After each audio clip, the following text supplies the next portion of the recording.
Hello, hello. Thank you for joining today in another episode of the Greenlink Podcast. My name is Austin Carr, and I'm joined here today by Mr. Ben Teeters.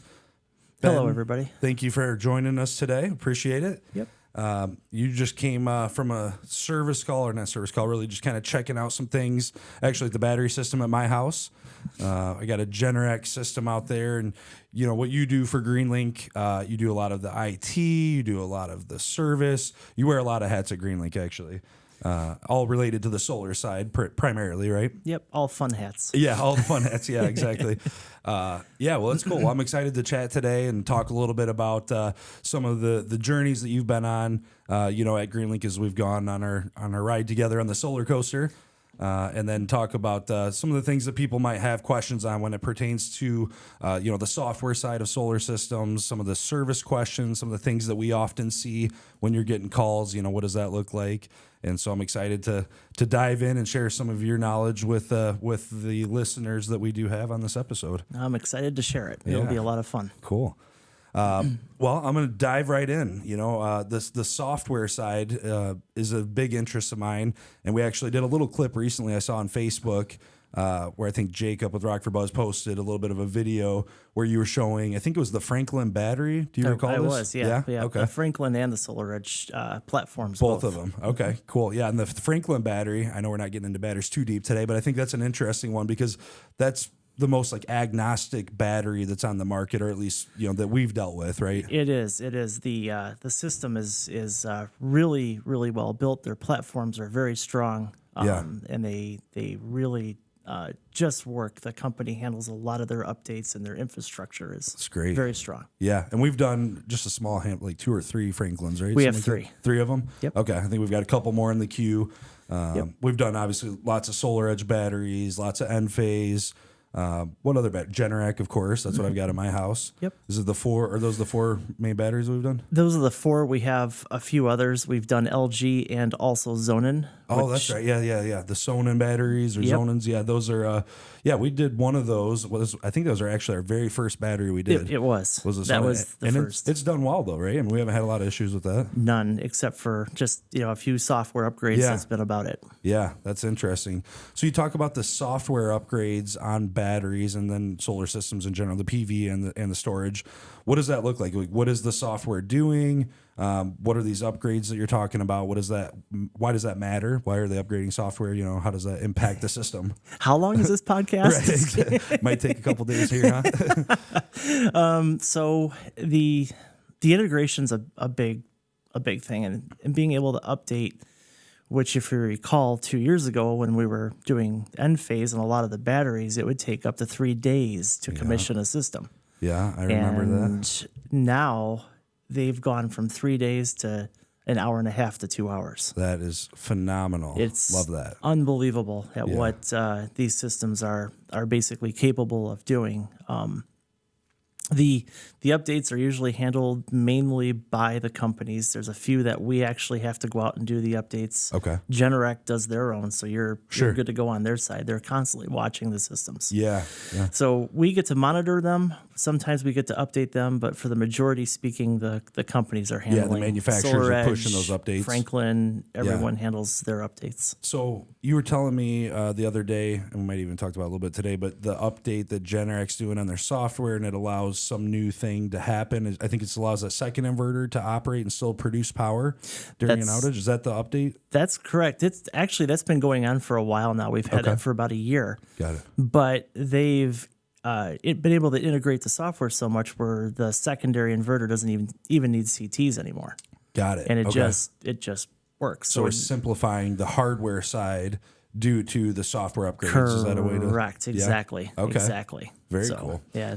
And you talk about the monitoring side. So what does it look like, and what are some of the things that you're able to see and track, and how does that benefit, us as the service provider to the customers and the customers that own the systems? What are some of the value adds that you get? Obviously, if you had no visibility, that would probably not be great, but what kind of visibility do you have, and why is that beneficial? Depending on the system, you have anywhere from every 5 minutes to literally live data. Some of them only report every 15 minutes. Sure. You're basically able to see everything from consumption for what you're burning through the house. Sure, what you're using at that time. Exactly. Right? You're seeing the production, you're seeing what the panels are doing, or at night you're seeing the battery levels and what your batteries are doing for you at that point too. So sure. Like today we have weather coming, and you'll see exactly on these platforms when the battery kicks in, when everything is working. That makes sense. I actually got a notification, push notification from Generac for my system today. It said, hey, there's a storm in the forecast. We're going to switch your mode to, I can't remember what mode it is. Full backup. Full backup. So that's saying that, hey, this battery is not going to discharge at all for any reason unless the grid goes down. Yeah. Is that essentially what that is? Yep, exactly. And does SolarEdge and some of these other battery manufacturers, do they have that kind of storm feature as well where they'll automatically or notify you? And correct. They're all basically under what's called a storm guard. Okay, and storm guard. It all reports to a different app or different, like NOAA radio, different things like that. Sure. So when they flag or they send up a flag, it goes through all the systems. Got it. No matter what system you have, as long as it has that storm guard feature, it'll bring up the it'll bring it to the priority backup or full backup, whichever company you're with. They have different names for every one of them. They all mean outcome, though, right? Priority backup. Yeah, they all mean the same thing. Yeah. So they're all getting the batteries to 100% before that storm hits. Yeah, and that's a huge deal because if you have that battery, maybe for some reason you're using it in a different. There's multiple modes, right? There's 3, 4, 5 modes of the battery. Correct. Could you kind of summarize what those are actually? So you have the consumption, the self-supply or consumption mode, where basically the battery will put into the system to help drive the metering down. To avoid you pulling from the utility From the utilities right? at night. So it's like you're taking from your solar. If your solar can't quite get you that full offset because a cloud came over or whatever. Correct. Then you're pulling from your battery. Yep. And then after the battery, then you're pulling from the utility company in that setting. That's correct. Right. Exactly. Okay. Exactly. In some areas, they're able to do what's called a cell supply feature where they can actually sell the battery energy back to the grid. A little bit of an energy arbitrage type situation. Yep, it is. Where Illinois, no, not so much. Yeah, I don't think that's in our utilities wheelhouse there right now. But nope. Yeah, so you got the utility arbitrage side, you got the self-supply, and then you have the priority backup. And I think, and Generac, I think there's like a clean backup, meaning you're only going to charge your battery from your solar with your excess production. That's correct. And then there's a full, give me everything. And again, this is not allowed, but it is a mode that these batteries have where you could say, hey, I just want to pull from ComEd and fill this battery as well. Yep. It's funny you kind of say that because the software that's driven behind that is different for every single system. Got it. So SolarEdge, you can really configure it and really get the clipped energy off that day, and that's all that'll charge. Right. That battery. Yep. Enphase doesn't do that at all. You can basically set it to basically capture whatever's left, but that's all they're doing. Sure. Generac, same thing on their clean backup. It's anything that's clipped or whatever access you have is going to go into it. That's a good point. So just for any of our listeners here, the difference between clipped, what he's talking about with like a DC coupled battery, when that inverter is maxed out and it can't convert that DC power from the roof to AC power because your inverter's maxed out. It's taken all it can take.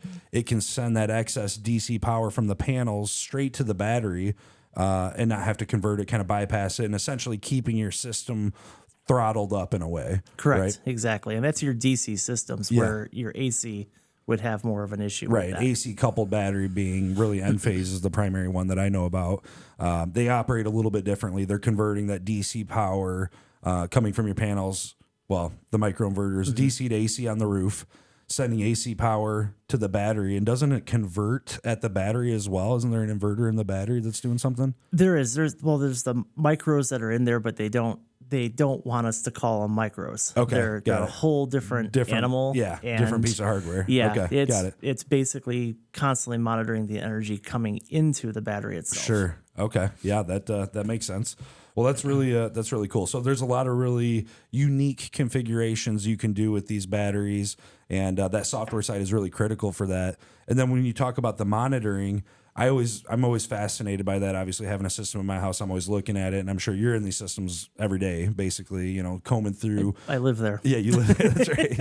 You live there, and with tech support. So, Yep. And that's one of the great things about the journey. I talked about our solar coaster journey here since you started at Greenlink. I mean, you've become so proficient and knowledgeable in these systems that when you're calling tech support, you know these people, you know who they are, they know who you are, and generally you're able to kind of skip above or get to a higher ranking customer support person instead of kind of waiting in line with the common folks that are trying to work through, hey, make sure you have it plugged in and have your switch on. That's about all the level 1 tech support can do, right?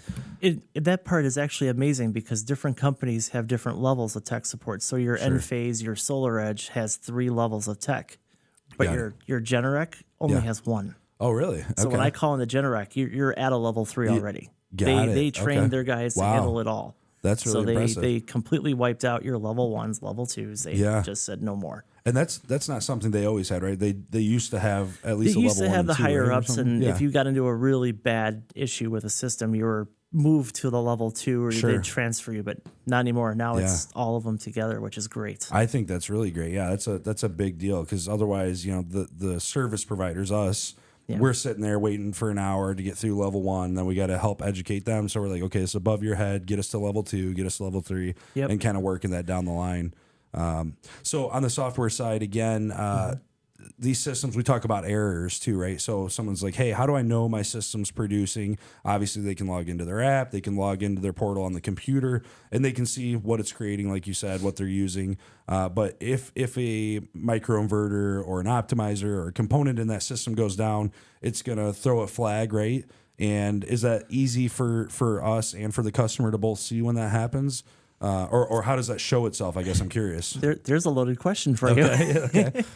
So we'll take the Generac for that matter. We'll start there. So as far as Generac, they have a very standard default when it comes to an error on their systems. They run PV links instead of having optimizers and or microinverters. Yep. So it's a glorified optimizer. That like does a string a optimizer is kind of how I've always referred to it. So is that all accurate? the panels get hooked to that. Yep. And then literally it's changing basically everything, sending the DC back to the inverter. Sure.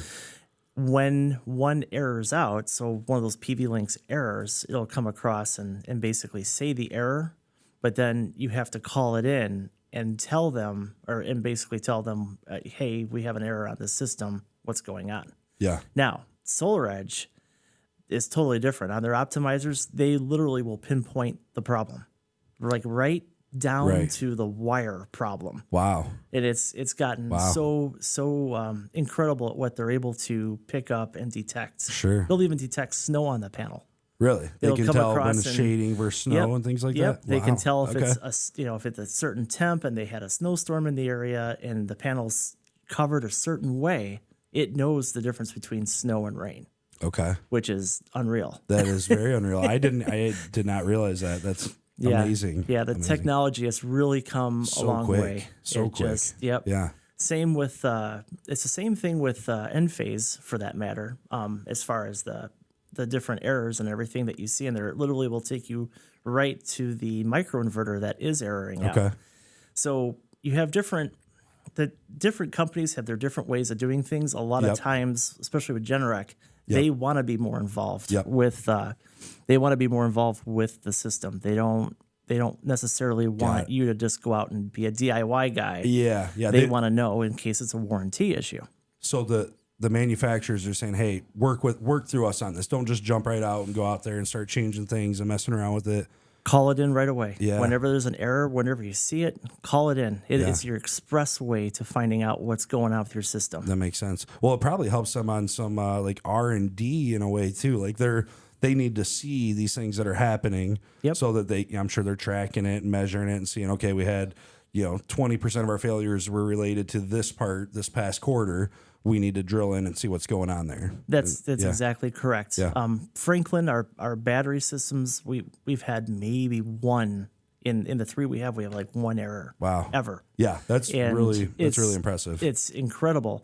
And the one error literally told us exactly what was wrong. Yeah. standalone battery system, and it's telling everything about what's going on and why, and here's the problem. Sending you the report, and this is what I need, and this is how to do it. That's incredible. Yeah, I can only imagine, years from now too, and like once you get some like AI built into these softwares, and it's seeing the error, and that AI is probably computing it, and like, hey, here's your dispatch ticket and your work order and all of the things you need to do. I mean, I imagine that'll go all kinds of places over time, but it is. You're exactly right. Interesting. Yep. So, we talk about some of the issues, like you were giving some examples of. What would you say, on the service side of things, what are some of the most frequent issues that you'll see on a system? Well, on the Generac side, believe it or not, it's the fuses. The fuses. Okay. Yeah. The fuses, every once in a while, they'll give up the ghost inside. There's 2 fuses in the inverters, and one of them will die. So there's a fuse in the inverter, and for whatever reason, the signal... And it could be at any given time. So it's just odd, and it's random. Yeah, we don't see it related to necessarily like, hey, it was clipping at this time, or it was... Correct. It could be in the middle of the night, and the fuse will just give up the ghost. And that's one thing that Generac has basically turned around, and they have figured out why. Got it. Now, why? They will not tell us why. Okay, got it. Sure. We don't know the answer to that yet, but that's good that they're getting it worked through, and that goes back to why it's important, as an installer, we're like, okay, we know that the fuse can, for whatever reason, fail once in a while. So it might be instinctual for us to jump out there, go fix that fuse, call it a day, let the customer know we got it for them. But it's important to pass that on so that they can say, hey, we need to start digging in and seeing what's happening here. Correct. And a lot of times you'll see their R&D team come out with something, and they'll literally hand it to us and say, okay, run with it. Let's see what it does. Yeah, that's really cool. We currently have, and waiting on parts to come in for that. But sure, it's, I'll tell you, I mean, it just, they really test it, they bench it, but the reality of all this going on is watching what these systems are doing, because this stuff is so new. Yeah. Well, and I think it's pretty cool. Earlier on, we were on Generac's contractor advisory board. You and Jacob, I believe, went up there, got a tour of their facility and factory. We were one of, 8 contractors nationally that were invited to participate in this advisory board. And you guys got to see it all firsthand and see kind of, the sauce and how it was all made, right? Correct. And the scary part about that, 8 companies, 3 of them are already gone. Really? Yep. Yeah. Which they're is out of business? Completely out of business. Yeah. I know one of the big ones, obviously. They, I know that one. They are gone with the dinosaurs, or went the way of the dinosaurs, however that saying goes. But right, exactly. Yeah, that's unfortunate. And we actually, you guys, in the service department, our solar production team, you guys actually picked up a lot of the loose ends for the customers that had bought those systems, and we're out doing all kinds of service calls last year to get these customers back operational, even though we didn't install. Correct. And even then some, with these re-roofs, or you get bad weather or hail or whatever, we got customers calling up saying, hey, we need someone to come out and fix, basically rip the system off so they can fix the roof, and then put their system back on, and you never know what errors or what you're going to run into. Sure. Yeah. When somebody else has installed it and you're disassembling, getting ready to reinstall this, we have our certain way of doing things. We want to make sure it's the highest level possible. Like with everything in life, some folks might take shortcuts or got their own little unique things. And so we like to make sure that if we're touching it, we want to put it back together at the highest level possible. Exactly. And that's what we're doing. So, but as far as other errors that we see out there, probably one of the ones that's so finicky, and we rant about it all the time, are the MC4 connectors. The MC4. And not getting plugged in all the way, or just they don't snap all the way in place. If it doesn't seat entirely, it'll get moisture in it. Yeah. And then all of a sudden you have what's called a DC isolation error. Solar Edge is notorious on that one. Really? So their systems are a little more sensitive to that? Yes, they are, compared to everybody else. Sure. It's the one thing, it's kind of their Achilles heel, where just that little bit of moisture, and it's shutting down the entire inverter. Got it. Now, will it dry out that day? Like if we had a heavy rain that night, yes, eventually it'll dry out. But what we try to do is we try to get out there when it does happen. Sure. And at least take a look, because usually with back to the Solar Edges and their great software, they can pinpoint that DC isolation to the string. And literally right down to that panel set. And they know within 2 panels of where that's at. So if that MC4 connector connection is a little bit loose, you're telling me we'll know exactly based on the site map that we built when we installed Yep. This is where we're going. As long as that's followed, Wow. and literally the software, the set app will tell you right where that isolation's at. That's incredible. So on a system, will that work the same way, like on, like Rockford University, a megawatt system, thousands of panels? Sure will. Same thing. Yep, we'll be able to pinpoint it. That's same nice. That thing, makes me feel good. Yeah. Same thing with Our Savior's Lutheran. It was the Right. same way. Okay. So, yep. And that's a really cool benefit when you're looking at, I kind of call it like a smart inverter versus, a dumb inverter, I suppose. You have an inverter, maybe like a Fronius, still has its use cases, and we've installed them. They're fine inverters, but they don't have any of those bells or whistles. I mean, it's just plugged in, and you're not going to know, certainly to a panel level. You'll know to a string level maybe? Or? They actually, as far as Fronius, we might as well name them off. Growatt, Fronius, we have GoodWe. Yeah. Between those three, they actually do have a device that can be put in there called Tigo. The Tigos. And their Tigo optimizers can go in there, and you can actually see the per panel grid and what's going on with the system. Okay. So if you do get a panel down, you'll know it way faster than if the string starts, basically failing and you see it losing power. Sure. Slower And slower. that's only if you add on this third-party auxiliary Tigo device, though, right? Correct. So it's not very common that you would see a string inverter. In fact, we haven't done, out of any of the basic string inverters we've done, which is very few. Did we? We've done one. And we put Tigos on it? We have Tigos on it. Really? We have it on. It's out by Marengo. We have a. I'd love to see that. I've never saw what that Tigo software looks like. This one has as a rapid shutdown. Okay, but it does not have it as a monitoring. Okay, got it. Okay, yeah. But it's definitely that's the only one that has Tigos as of right now. Yeah, and we've talked about putting the Tigos on my house just to kind of play around with it. I'm really fascinated to see what that would look like. And do you just disconnect the MC4 at the panels and snap it in between them? That's correct. Yeah. Exactly. It just goes right in.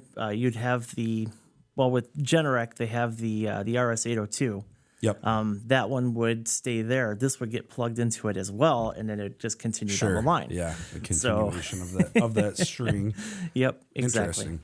As far as common service issues too, we were talking about a little bit before this episode. We'll see internet is a big one. I'd say probably I don't know what percentage of our calls, 50% or 25 or it's got to be significant. Probably about 70-75%. Really, that high? Most of the time, systems dropping out or all of a sudden loss of comms. Sure.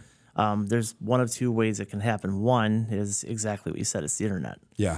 The other way is when the comms board actually dies within there, which it doesn't mean you lose power. It doesn't mean it shuts off. It's still producing. It's still producing. You just don't have the visibility to see what's happening. Correct. You just cannot see it, but you can walk right outside and you can see that the system's actually still producing. You can see that, that they have lights as well to verify that, the green light's on. Good to go. I'm actually producing. Yeah, that makes sense. There's something you said a few minutes ago that I think is worth circling back on. You talked about detached and reattached systems for roofs when the roof is getting replaced from hail damage. Mm-hmm. Have you seen? I don't believe I have. I'm curious, but you're more in the weeds on this than I am. On the service side, have we ever had hail take out any panels?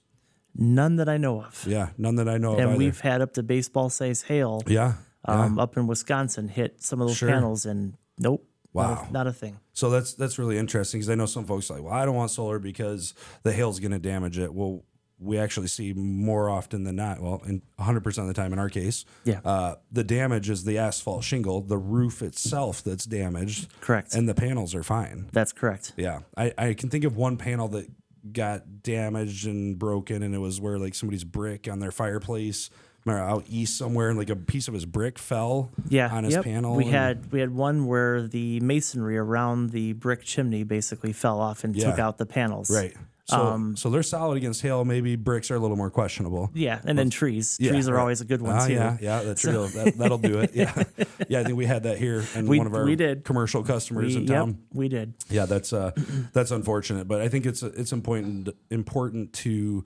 underline and make note that the panels and the resiliency and the toughness and durability of them is really solid, and they're going to hold up as well or better than an asphalt shingle to a hailstorm. Correct. And the nice thing is where these panels are laying, you won't get the as beating on the roof as you would if the panel was not there. Yeah, that asphalt shingle under these panels is super protected. Yep. Yeah. Exactly. That makes a lot of sense.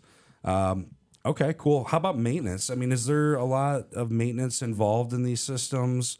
As far as, like I know out west, they'll go and clean the panels, and maybe even in the Midwest a little bit. I know we haven't done a lot of that, but is there any maintenance items that you see out there that like, yeah, this should be happening more often, or maybe even spec'd by the manufacturers? So that's kind of the battle of solar right there. We have actually, I've been asked that virtually every system. Probably every customer. Every single customer should I clean the panels? Yeah. So depending on what you watch and who you listen to, Sure. people tell you that the rain will clean them. Yep. Just leave it alone. Yeah. Don't mess with them. Mm-hmm. And the reason they say that is because they don't want the soap filament to build on those panels. Got it. Or if you decide, I'm going to take my hose and spray the hose up there. Yeah.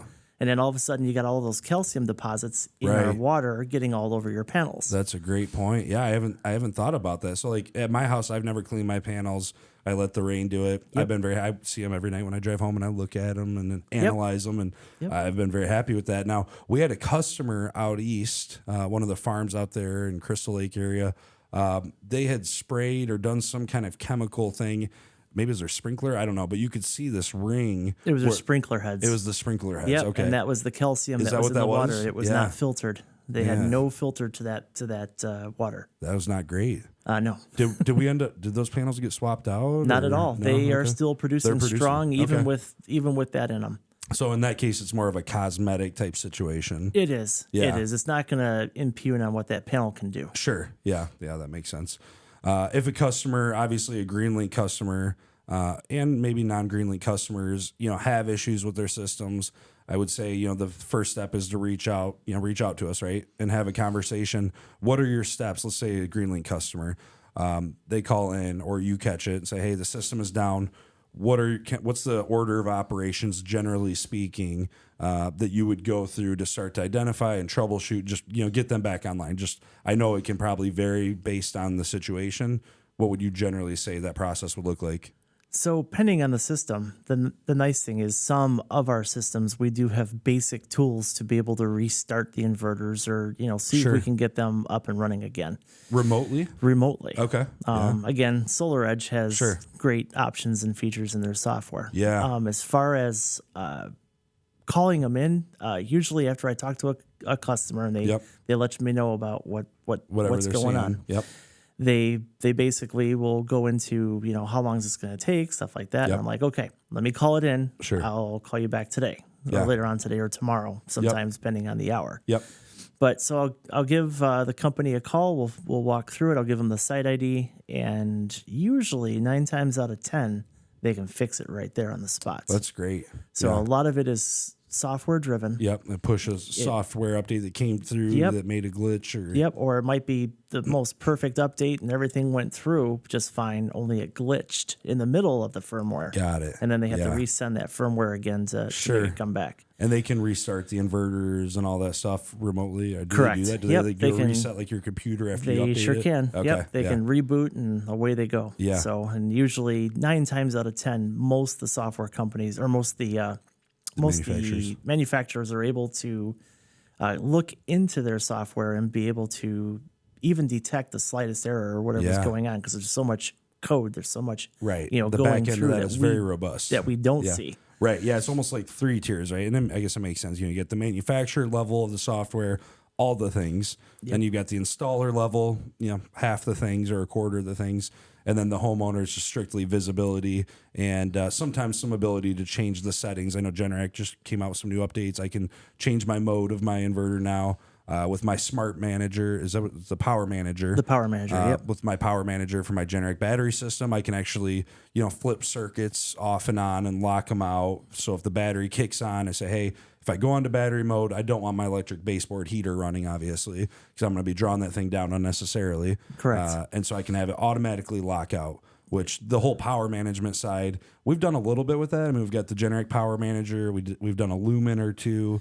We have, depending on how, and probably meant for another podcast altogether to go into the world of span, go into the world of the power managers Yeah. and what they do, because we could literally talk a half hour on that. I love that tech. That's so fascinating to me. I guess all of it is, but really the load management side of things is just it's incredible. And the span, that's a whole hour episode right there. Easily. Maybe we'll get Span on here to come talk to us about it. There you go. Yeah.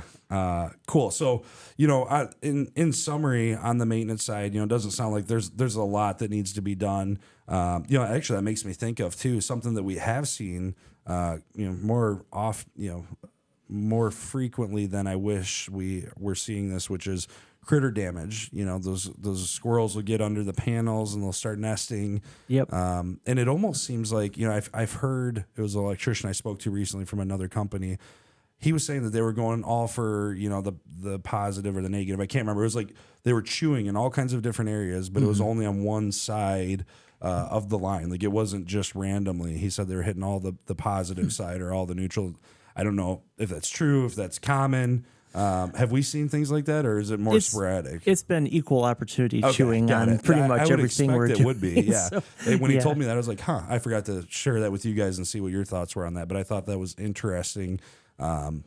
And it made me start wondering if there's like frequencies or vibrations or something going on. And there could be. There Yeah. could be something to that. But what we've seen so far in the ones that we've replaced or the wiring that we have fixed, it's just been sporadic. Nothing's like, oh, wait, it definitely is just the red. Sure. Or just the black or, positive or negative. Yeah. We're seeing even at the panel where the MC4s are plugged in, we've seen the MC4s chew to bits. Sure. So that makes sense. It just, it's variable.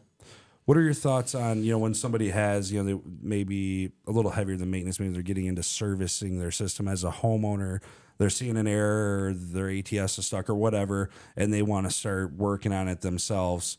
What are your thoughts on that? Is that a big no-no? Don't. I assume that would be the case, right? Give us a call. I do have my some that are literally they are engineers and they love pushing the buttons and they want to dig in and what's wrong with this system? Right. What's going on? I've actually had, and I know we're going to devil on this in a minute, but I've had some people create API access on some of these systems. Yeah. That monitor way more than what it's supposed to. Really? Okay. So, yes, there's a few that interesting with API that whole world is just beginning. Is that one of the Generac customers up in Wisconsin that I'm thinking of? You got it. Okay. Absolutely right. I would love to talk to him. Has he ever shared any of the data of the things that he does? With Generac, he has. Okay. So I wonder if he'd share that with us, because I'd love to see, like, what is he getting from that? He'd probably bring it down here and show it to you. Yeah. He really would. He really has been working with Generac and their software to basically implement this new monitoring portal. Is he a like a third party contractor for He Generac? is. That's exactly what he is. He's third party. They were doing some stuff, then they stopped, then they went back, and then they stopped again. Okay. And it's all it's kind of like contract spoon renewals feeding, and stuff. literally, because you can only take a little bit of change at a time. Right. You can't just hammer down and, oh, by the way, here's your new platform. Sure. Yeah. Yeah. You can't. The customers will be rebuild lost. The whole foundation there overnight. Yeah, Correct. That makes sense.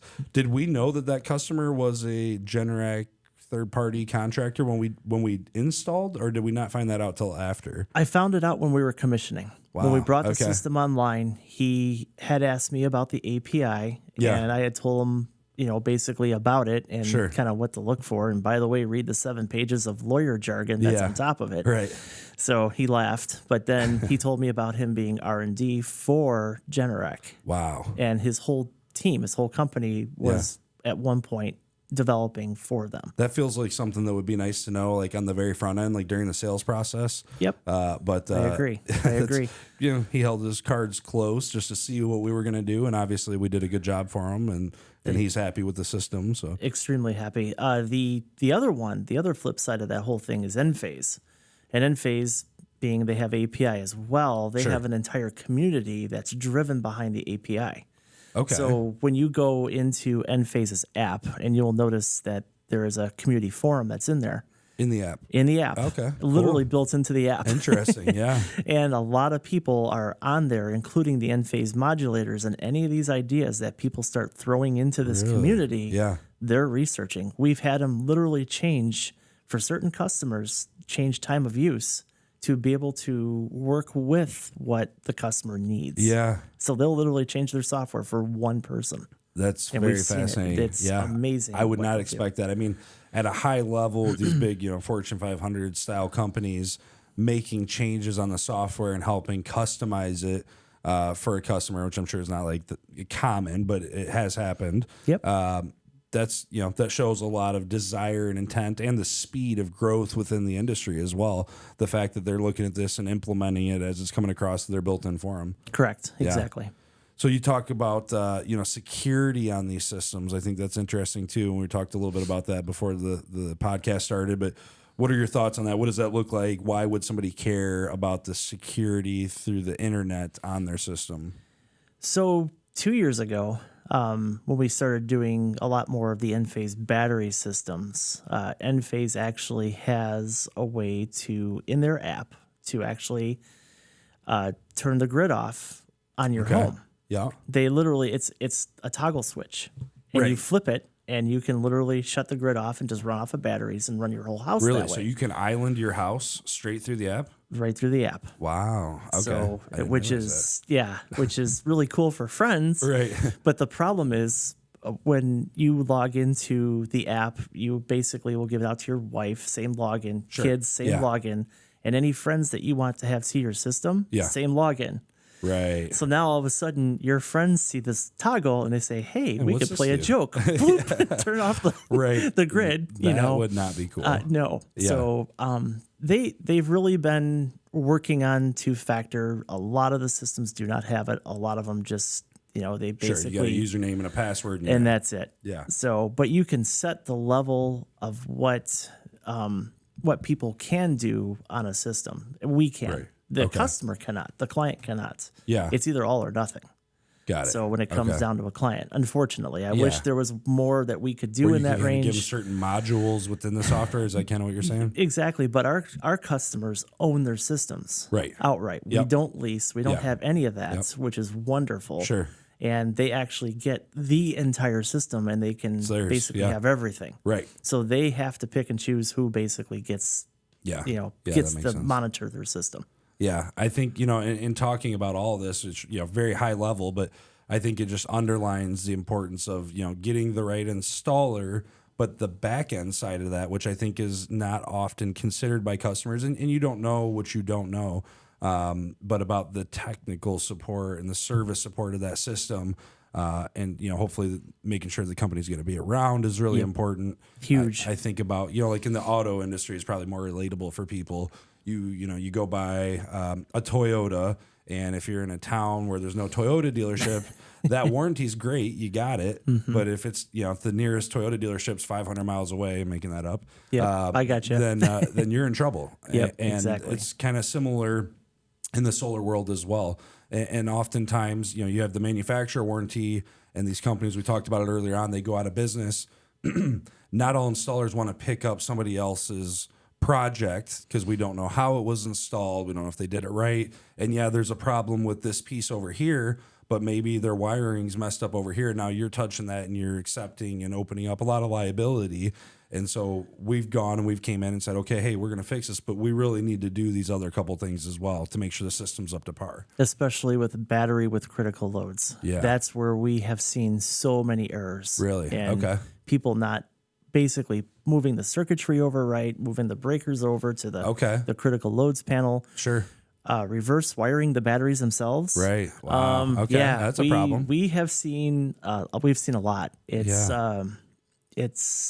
amazing that some of these systems have even worked. Right. And what we've seen out there. Yeah. And many that haven't too. And many that haven't. And the majority, we work with the vendors to get these up and running. I mean, we've literally had Generac show up at a site with us. Yeah. And they're out there, they're helping us, working right next to us, helping us get the system up and running. Right. And making sure that it'll pass inspections and everything else on top of it. Yeah. And I have a lot of respect for all the manufacturers too. I think about, the issues that Generac had, a couple years ago.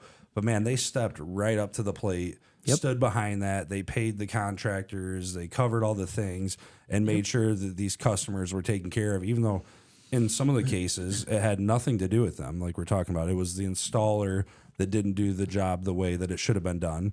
Exactly. And obviously not maliciously. It was just ignorance. They just weren't qualified to be doing what they were doing.